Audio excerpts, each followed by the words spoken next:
When an empire dies, its ruins fade, but its memory fights to survive. What happens after a dynasty collapses? In the decades that followed Wang Mang's death, China discovered that the end of a ruler is never the end of a story. Sometimes, it's only the beginning.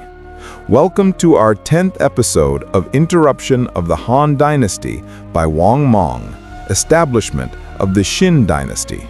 Let's begin our new episode. The fires that consumed Chang'an after AD 23 eventually died out, leaving behind a charred skeleton of what had once been the heart of the ancient world. The palace roofs collapsed, the libraries turned to drifting ash, and the once glorious avenues of the Han capital lay silent. But even in ruins, the city whispered the same message. The Xin Dynasty was gone, but its consequences were not. For the people of China, the aftermath of Wang Mang's fall was not a moment of relief. It was a reckoning. Whispers of a fallen emperor. In the countryside, stories spread like wildfire. Stories of an emperor who had tried to reshape the world and failed so spectacularly that even heaven withdrew its blessing. Some villagers swore they saw Wang Mang's ghost wandering riverbanks at night, clutching scrolls, muttering about ancient reforms. An emperor haunting the land he had failed to rule. Folktales grew more dramatic with each telling. He still searches for the mandate he lost. He cries out for the poor he could not save. He begs heaven to rewrite his fate. Wang Mang, the scholarly reformer, had become a cautionary legend, half villain, half tragic visionary. The red eyebrows rule. Chaos after chaos. The rebels who killed Wang Mang had not intended to govern an empire. They wanted justice. Vengeance for years of famine, unfair laws, and crushing taxes. But victory brought responsibility, and responsibility crushed them. The red eyebrows, once symbols of resistance, now faced the impossible task of managing a nation in ruins. They lacked legitimacy, lacked administrative experience, and most importantly, lacked a unified vision. Their rule became short-lived and brutal. Their followers, drunk on victory and desperate for survival, looted the remains of Chang'an. The capital became a carcass picked clean. Discipline collapsed. Cities that had prayed for liberation now felt betrayed as rebel armies devolved into armed mobs. China had removed the emperor, but it had not restored order. Only one man seemed capable of doing that. The rise of Liu Shu, order out of ashes. Far away from the destruction of Chang'an, Liu Shu, the future Emperor Guangwu, moved deliberately, carefully, never rushing, never gambling the way Wang Mang once had. His greatest weapon was not an army, it was patience. He avoided unnecessary battles, won allies through diplomacy, and built trust among scholars and peasants alike. He restored the Confucian rituals the people loved, not because he worshipped tradition blindly, but because he understood its power to unify. Where Wang Mang tried to reinvent the world, Liu Shu tried to rebuild it.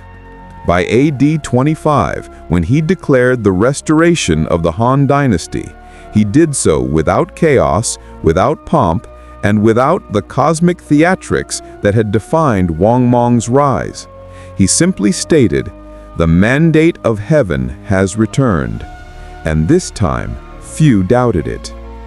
The Eastern Han learns from the Xin Dynasty. The restored Han Dynasty, known today as the Eastern Han, quietly built policies that reflected not imperial ego, but lived experience. In a strange twist, some of Wang Mang's ideas, once ridiculed as radical, were eventually implemented in gentler form. For example, Land redistribution was revisited, not forced. Price stabilization became a priority during shortages. Protection of the poor became part of local government. Currency reforms were simplified to avoid chaos. It was as if the empire had filtered Wang Mang's dream, keeping the wisdom but discarding the extremism. History rarely records such irony, and failed emperor shaped the success of the rulers who replaced him. The long shadow of memory.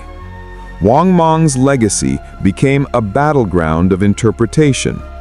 In official histories, he was portrayed as a usurper, a tyrant in Confucian robes, a man whose arrogance nearly destroyed China. In folk stories, he became a tragic figure, a scholar who reached too far, a reformer doomed by fate rather than malice. In later centuries, some viewed him as a proto-socialist, a radical who tried to break aristocratic control centuries ahead of his time. The truth lies somewhere in the middle. Wang Mang was neither hero nor villain. He was a dreamer who mistook dreams for destiny. Chang'an reborn. A city emerges from the ashes. When the Eastern Han began to rebuild Chang'an, they found the city almost unrecognizable. Walls were broken, markets burned, temples destroyed. Yet beneath the rubble, foundations remained. The Han rebuilt patiently, brick by brick, hall by hall, until Chang'an once again became a center of culture, commerce, and imperial grandeur. But it never fully forgot the trauma of the Xin era. Every restored gate carried silent memory. Every rebuilt palace whispered lessons learned. Every archive reconstructed reminded scholars of the fragility of knowledge. Chang'an burned, but the empire survived. The last lesson of the Xin Dynasty. Centuries later, Chinese philosophers and historians would look back at Wang Mang's reign not as an anomaly, but as a warning repeated throughout world history. If reforms outpace society, they devour the reformer. Wang Mang tried to legislate perfection, tried to impose morality from above, tried to resurrect ancient ideals in a world that had changed.